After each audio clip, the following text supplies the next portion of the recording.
What's up, everybody? How are you? Thanks for coming. We appreciate it. Who has the first question? Yeah, I want to start with TJ, please. TJ, of course, this is the last time we're going to get to see you before the scales tomorrow morning. Can you give us one more update? Where are you at? How far out are you right now? I feel really good, man. Surprisingly good. I got close to weight this morning, a little workout. It's going to be no problem. I'll probably make weight tonight. Interesting. Are you willing to give us an exact number? I got down to 128. I'm back up a little bit, but I got down to 28 this morning. And how do you feel overall? I mean, this has been a long process for you to get here. I mean, you didn't know what this was going to feel like, and everybody's worried, how are you going to be on Saturday night? Give us an idea of what you're feeling like health-wise at this moment. I just said I feel great, man. I mean, I'm not really worried about it. Fair enough, TJ. Thanks. Henry, I wanted to ask you quickly. TJ has said, I'm going to kill off this flyweight division. And, of course, you're fighting for your title. You're fighting for your legacy. But I wonder, has this fight gotten personal as well? I mean, this is a guy that's basically saying he's trying to take away your division, take away your livelihood, perhaps. I guess you could. I mean, to him it might be personal. To me, it's business. I mean, I'm in this game to. I don't see myself losing. I really don't. I'm healthy. I'm strong. As you guys have seen my videos, my pictures, this is the strongest Henry Cejudo has ever felt. Not even at the age of 21, man. I'm 31 years old, man. I am solid. I am strong, and I am so ready. And the reason why I'm in GOAT, I don't know if you guys noticed. Was that your next question? We were going to ask. You had to. Go ahead, ask me. Well, let's ask about that gold jacket. It's pretty fancy. Hey, let's all count how many times you can talk about his gold medal during this press conference. Let's count. We're going to. I'm going to. Actually, talking himself in the third person. Actually, you know what? Since you brought it up, how many times he talks about his gold medal as well, too. Since TJ brought it up already, and you said you want to snatch that gold medal off my neck, I got a little surprise for you, TJ. I want you to do it Saturday night. I thought you lost it. I want you to do it Saturday. Is that a fake one? TJ, I want you to do it Saturday night because I'm ready. Sweet, me too. Dana, I want to ask you. I mean, it's the start of a new generation, of course, with ESPN here. We've seen a lot of coverage, a lot of news programming stuff this week.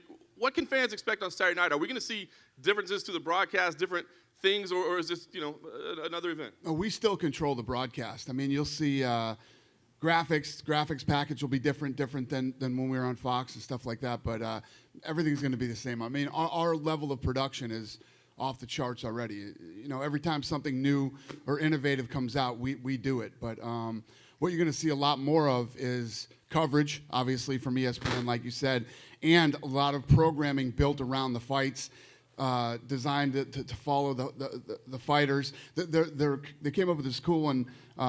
We always follow people leading up to the fight. We never follow people after with wins and losses. They're going to start doing shows like that. You can see a lot of different programming. Very cool. Dan, I want to ask you about the main event here. I mean, one of the big storylines is the future of the flyweight division hanging in the balance. And these guys have said, they both believe it is. What can you tell us? I mean, does a TJ Dillashaw win mean the flyweight division goes away, or what is the future of the flyweight division? I don't know. We'll see what happens on Saturday. Saturday night, the flyweight division is going to be resurrected. Let it be known. And then, Dana, just one last one from me. This week, we saw Amanda Nunes come out and say, listen, I'm done with 145. I don't want to defend it. So I wonder, this champ thing that happens a lot lately, nobody ever defends their belt. So is this potentially one of the last times we see a champ type situation because of, the way it's kind of stalling out divisions and such? I didn't know she said that. But no, I mean, there's a reason we didn't do it for a long time. And it's tough enough to defend one belt, let alone two. And Amanda's going to have another fight. Chris is going to have another fight. So we'll see how that all plays out. And when the time comes, listen, everybody has, their opinions or what they think they want at that point in time. But should they both win another fight, I think a rematch between them is huge. So it's a big fight. It's an important fight. Neither one of them were crazy about the first time either, but we got it done. So we'll see how everything plays out. Hey, Dana. Thank you again for making an amazing card in New York, man. Thank I really you. appreciate it. Spoke to Greg Hardy earlier. He's obviously an athletic beast. It's the elephant in the room, the situation. Speaking of him, man, he came across very confident. He wants to be up there with the likes of Kane, Stipe, and Ngannou as soon as the end of 2019. When you look at Greg and everything you heard from him, do you really believe he could be challenging for a title at the end of 2019? Listen, the guy's gifted. He's a great athlete. I mean, were you there earlier today? Yeah, at the See scrum. his legs? I mean, the legs on this guy, it's fucking crazy. But, yeah, he's an athlete, but I don't know. I don't know the answers to them. Yeah, he's looked good so far. When he hits people, they go down, and we'll see. You know, he's a guy that a lot of things, when somebody first comes into the UFC, the jitters are real. You know, some people fold no matter how good they are, no matter what they did in other organizations. This guy's been on the big stage many, many times. So Very well spoken. yeah, and solid guy. So we'll see what happens. Awesome. And Alex, has it hit you yet that you're going to be the headline in the prelims on Big ESPN? Man, that's kind of crazy. Man, it's everything it's supposed to be. You know, first, grateful to Cowboy for taking the fight, maybe against his better judgment. And with that being said, though, you know, I'm not drawn in by the promotion, the city, even his image or persona of anything. It's just another day, and to me, standing across from Cowboy, I'm looking through the fighter, I'm looking at the man, and I think the persona and everything's just a big distraction. I just see myself facing an insecure little lad swinging on a saddle with a pop gun and a feather in his hat. And Donald, how's the wake up been? Obviously, no Bud Light or Budweiser this week, but how's it been dropping back down to 155? Oh, it sucks. Every part about it sucks. Sitting here wishing I could go walk the streets of New York and eat pizza. But I'm going to make it happen, you know? And, yeah, a little insecure, popping cattle, fucking whatever. That's good. I can't wait for Saturday, man. I'm excited. Static about Saturday. Static, yeah. It's gonna But be a fun listen, my little friend, I'm not one to sit there and talk. So if you got like big things to say, we're fighting on Saturday. Keep it professional. We just stood in the back. You didn't have much to say. So if you do, You didn't have much to say either, partner. I'll tell you this, little friend, I'll be sending your geriatric ass fucking yeehawing back to the stables on Saturday. I know, I understand you're talking live, and Saturday's coming, so let's fight for money on Saturday. But I'm not Saturday the is guy coming. to sit here and talk shit to because I know what floor you're on. They fucked up and put me in the wrong room. I'm right next to you, little motherfucker. So if you have something to say, you can come knock on my door, okay? We're not on the same floor. Yeah. I'm in a different suite, for one. And for two, you're all buddy-buddy in the back. It's calling how healthy and nice. I do look fucking healthy. I look great. You look like you've served the last 2 terms in the fucking Oval Office. You look worn out. You look aged and withered. Hey, Can't wait for the fight.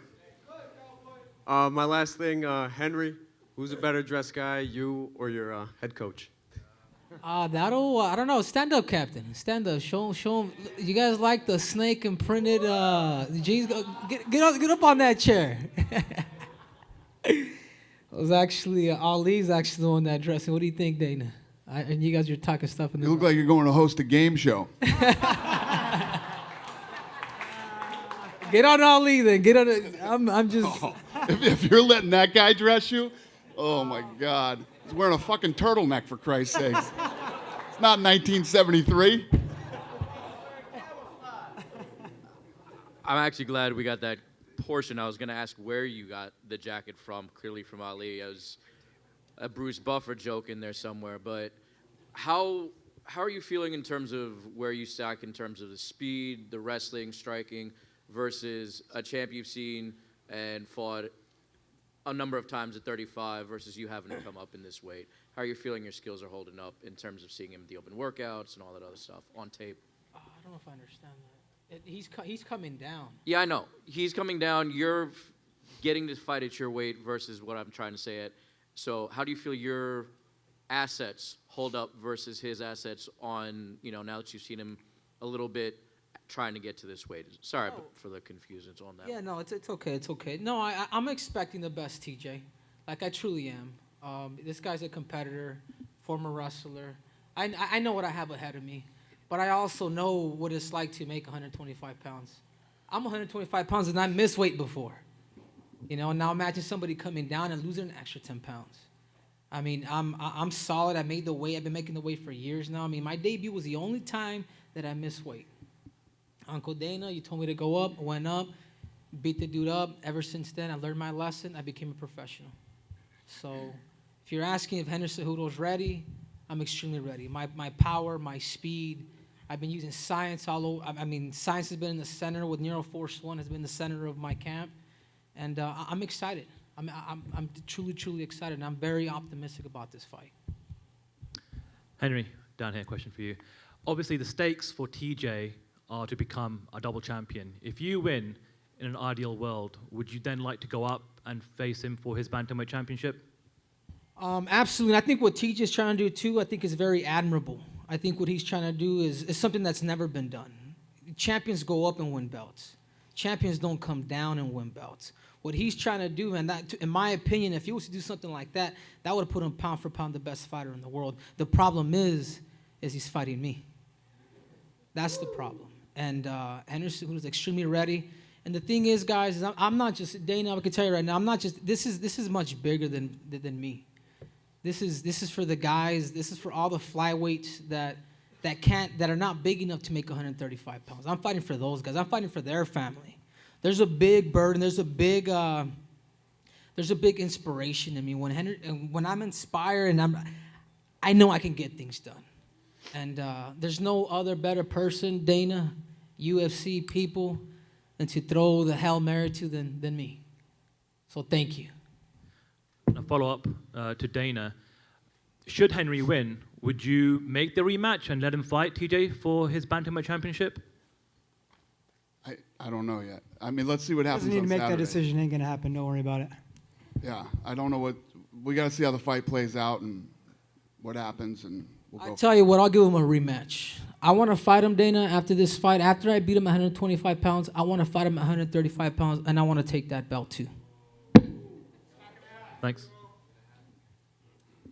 This question's both for TJ and Henry. What do you expect to enter the cage at? What weight?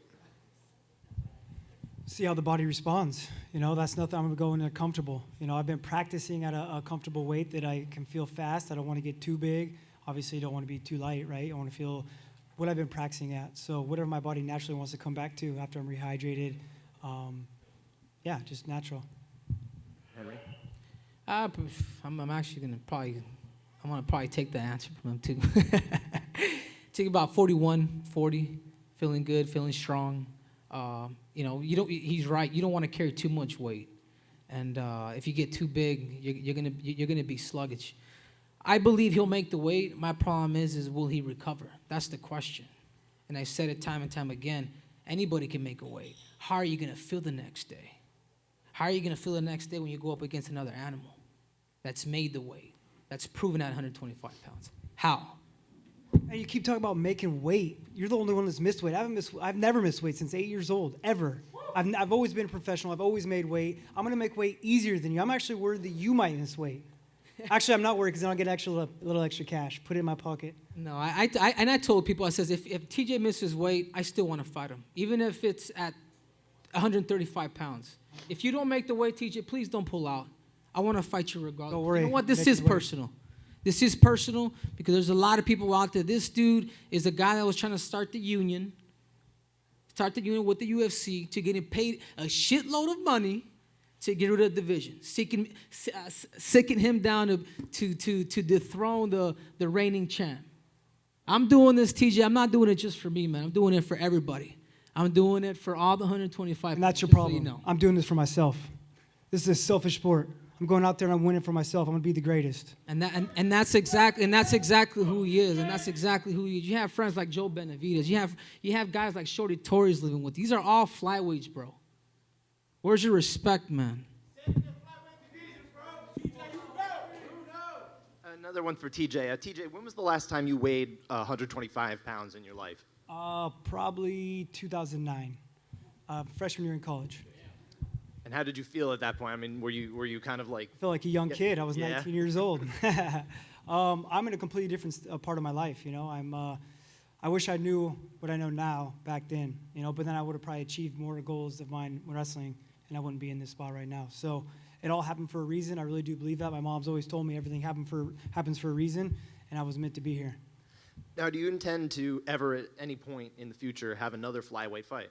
Yeah, I'll do whatever. You know, it's whatever makes the most sense. Whatever's going to threaten me the most at my legacy of being the best pound-for-pound fighter. And one more for Dana. Dana, they both alluded to, Henry especially, about if for some reason one of these men does not make weight, obviously we have another belt for another man here. Would potentially a fight at flyweight be scrapped for a bantamweight title fight tomorrow if there's any trouble with the weight? Yeah, I guess. Yeah, I'm not even thinking about that. He doesn't have to. Stop asking the questions about it. I'm not thinking anything negative. If something negative happens, we'll deal with it when it does. Alex, 2 years ago when Jimmy Rivera beat Uriah Faber, his stock rose and he became a contender. Do you see a similar scenario for you this weekend if you beat your opponent, Cowboy Cerrone? I mean, sure, that's obvious. You know, you take a big stage, in devastating fashion. Huge win over Cowboy would certainly catapult the career into the next tier, and that's what I want. I mean, for me, again, this is just another step in the climb to the top. That's it. And Henry, do you think the flyweight division would still be on the chopping block if Demetrius Johnson were still the champion? I think as good as Demetrius was, and I don't want to speak for Dana, I think he was maybe part of the problem. I think he was so dominant. You know what? I can't even blame it on Demetrius. It's really, he was so dominant that he was making our weight class kind of look, like chump change. And I told him, I said, give me time, guys, give me time. I will beat this guy. When they asked me, how do you beat Demetrius Johnson, Henry, after I lost to him the first time, I says, guys, give me time. And we won. Dana, is there any truth to the flyweight division not being on the chopping block if Demetrius were still the champion? I answered that when we started. I said, let's see what happens on Saturday. For TJ, Henry just said this fight's personal. Is it personal to you, or is this just all about that second belt? It's about myself, man. It's about my legacy. It's about feeding my family, feeding my son down there, and doing what's best for myself and doing what's best for my legacy and being top pound-for-pound fighter in the world. I'm chasing the second belt. I'm chasing the spot. I'll do whatever. And one for Donald. This is your 40th UFC WEC fight. You've kind of done it all at this point. Does Alex's words over there, some bold confidence words, how do they affect you at this point? No, they don't affect me at all. When I left 155, I was ranked number 2. That means I beat everybody up there except for the champion. So for me to come back and for him to say he's going to steamroll me, he says I'm a stepping stone. Bitch, I'm a motherfucking boulder in your way. I fought the who's who. You are a jester in the way. You're an active participant. You're concerned with entertaining people. I'm on the road to the throne. I'm concerned with kingship. And You're a Saturday jester. when I finish you, I will You don't belong entertain across the from me as world. much as you belong across from you. You're a stepping stone. Alex, just to follow up on that, you keep saying he's an active participant. What does that really mean to you? Because Donald has made no secrets over the years that he was fighting for money and all those kind of things, but now he's more straight up about his goals. He wants to fight for the lightweight title and everything. Seems to have that. On your focus. 40th fight, if it took you that long to figure out what your goals are and that you're meant to be a champion, you're about 39 too fucking late. For me, I've known why I'm in this. I know why. I know my purpose. I know my mission. And I'm 100% committed to one thing. Unlike old day drinking Don over there who's got mixed mistresses and a number of extracurricular activities to hide from the greatest fear in his life, which is in front of him, I focus on one thing and one thing only. I know I'm going to be a champion. He's number 2. He's always been number 2. I'm going to be number 1. Just one for you, Dana, unrelated to this event, but we saw you make the Kamaru Usman versus Tyron Woodley fight for UFC 235, and in the wake of that, Colby Covington has said a lot of things, particularly about you. Do you have any response to him? And just I haven't heard any of them. What's the future for Colby at this point? I don't read this shit. I haven't heard anything. What are your plans? Not one thing. I haven't heard one thing about Colby Covington. Okay. Do you have any plans for him at this point? Yeah, he'll fight again. When opportunities pop up, take them. This is a sport of opportunity. When opportunity knocks, answer the door. Period. End of story. I didn't hear one more thing he said. He seems to feel, though, that just because he didn't take that fight in September, he's being punished. Is that kind of the He's not primary? being punished. You could ask anybody on this stage that's been in here for a long time when we call. If you take the fight, you take the fight, and if you don't, other people will. And that's how this thing goes. It just keeps rolling. We keep rolling, man. When we call and we make an offer, you take it. He didn't. He'll get another shot. Just not going to be when he wanted and when he thought it was coming. Usman went in there and fought that fight. I said that night. I mean, I wasn't shy about it. I said, Usman looked good tonight. I'd actually like to see Usman versus Woodley, and we got it done.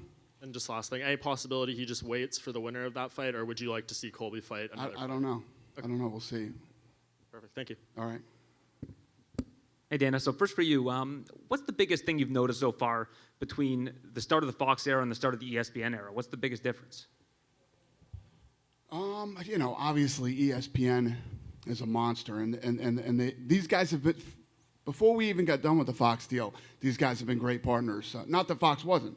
Fox was great partners too, but just the stuff that they've been doing from the first day we did a deal. Deal didn't start till Jan 1, but they've been a partner before Jan 1. It's been awesome. For Donald, this is your first weight cut in some time to lightweight. You've been wanting to move down for a while. You said that they kept offering you fights at 170. Now that you're actually going through the weight cut, do you have any regrets about this decision? No, not at all. I hired a private chef to live at my house and cook for me, and got our weight down. And it always sucks these last 10 pounds, man. They're miserable. I can't even sit here and bullshit. So it is what it is, but I can't wait for Saturday. For TJ, people keep commenting on how you look. However, I mean, we're used to seeing you 10%, more of your body weight on this particular day on any other fight. Do you think that it's just taking some time for people to get used to it, and that if you were always a flyweight, you would look like this normally? If I looked the same, I'd be worried. If my face looked the same, if my body looked the same, I'd be doing it the wrong way. I'd be dropping weight too late. I'd be crashing. This has been a 12, the cut's over. This has been a 12-week cut, Now it's just some tricks of the trade and some water displacement and having some fun. I mean, I felt great yesterday, open workouts, felt fast, felt strong, feel great now. I'm ready. Were there any stumbling blocks at all? No, actually, I expected some. I'm doing a big feat. I expected there to be some hiccups, and I thought it was going to be even harder than it was. I mean, it was a lot of work, don't get me wrong, but I feel great because of that work. I'm stronger. My cardio is better. It's been a cool process to see the changes that my body's done with Coach Calavita. Henry, for you, have flyweights been reaching out to you via text or calling you to rally behind you for this particular fight? Oh God, I mean, everybody, my worst enemies, even Joe Benavidez is cheering for me. I mean, it's at that point. I mean, this was his main training partner. He's like shaking my hands, like, "Hey, I'm rooting for you, man." It's like, damn, this is the guy that I had bad blood with. I mean. DJ Matt Hume, they send me a text like, "Hey, we're cheering you on, buddy." I mean, it's overwhelming, So I feel like the crowd's behind me. I have training partners. The cool thing about it, guys, is I have flyweights that actually live with me, And every time I wake up in the morning, I started to think about them. It's like, damn, these guys have helped me to become the best in the world, and I kind of want to return that favor for them. Like Bruno Bulldoguinho is one of them. They should all realize that this is your fault. They offered you a fight at 135, you little bitch, but you wouldn't accept it. So I'm the one coming down to fight you. No, because they want to get they want to get rid of the division. Let's have you fight Dillashaw at 35. So, they want to get rid of the division at 135 down. pounds, and I said no. I says, you know what? Bring him down. I want to defend my title, and then after that, I'm gonna get my rematch, and then I'm gonna take your belt. TJ, what's stopping you from saying that you hope that the division continues? I mean, you have trained with a lot of these flyweights in the past. Man, I don't care if it stays or goes. You know what I mean? Like I've said that. It's about me, myself, my name, feeding my family. Like if it stays, cool. If it doesn't and I end it, I'm the champion in both weight classes anyways. It's all I can make both weights. Let's have everyone else do it. And finally, for Alex, I think that when you made your professional debut, that Donald had 26 fights under his belt. I mean, he's been around for a long time. You're coming in here, guns a-blazing. Do you have respect for Donald and his accomplishments? Yeah, sure, I respect Donald, and it was cool seeing him come up and everything, but there's a difference between watching a man on the screen and watching him stand across from you, and there will be none of that respect upheld. I won't respect his space. I won't respect the air he's breathing, and I'm going to press and break him in the octagon. It's a completely different world now. Everything's changed. A question for Donald over here. Donald, when you got the fight against Alex, had you ever heard of him before? No, I have not. Have you watched any of his before fights since? No, I haven't. Don't care. Just excited to get in there and fight, man. This is my road back to the title, and little fucker's just in the way. And where did you train for this fight? At the ranch. Okay. But not with Jackson Wink? No, no longer with them. Okay. Alex, what do you make of him saying that he has never heard of you before? Makes no difference. I wouldn't expect him. You know what?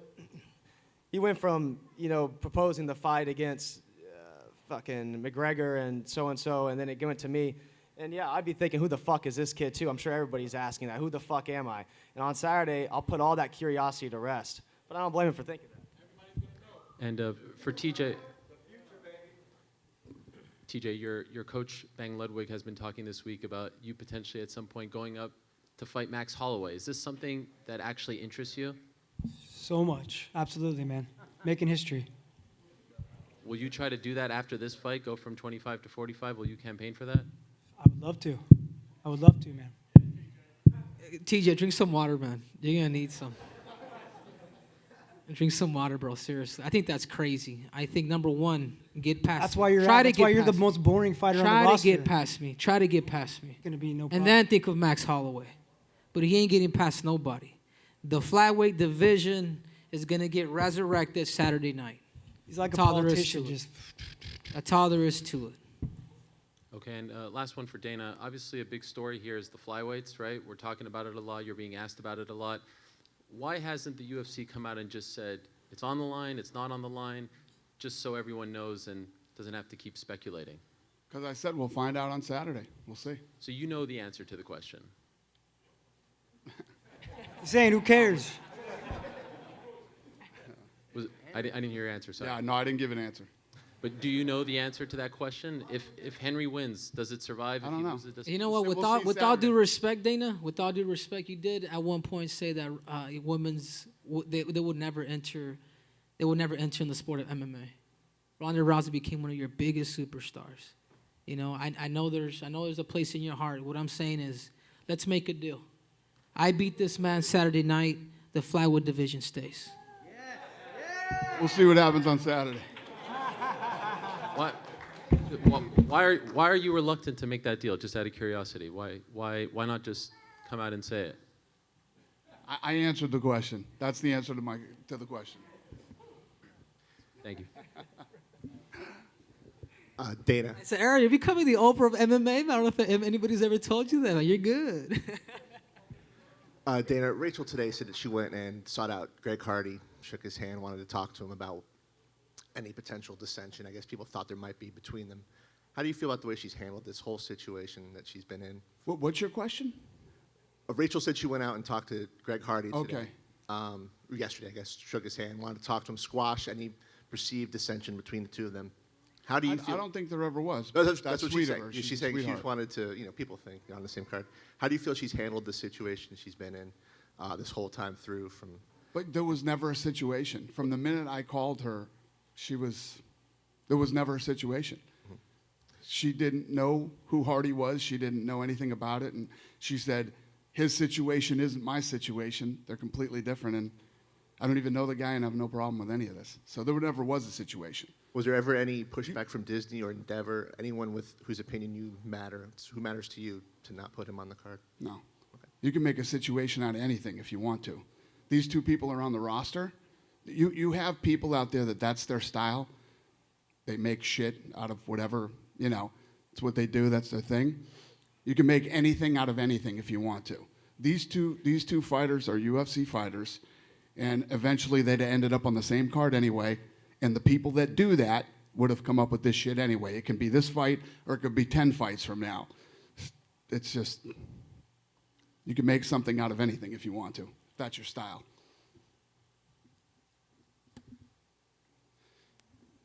Just quickly for Cowboy, I want to ask you, you said you wanted the Conor fight. Massive, big money fight, right? And this was the 5th name you got. The stakes for Alex are clear to beat a guy like you. You beating him, I don't know what it does for your career. So what was the motivation when you said, yeah, I'll fight the guy? The motivation was to go in there and fight. That's what I love to do, man. Fucking love fighting. Wouldn't be here if I didn't. So I'm going to get through Alex. I'm going to call it a top 5 opponent and go get that belt.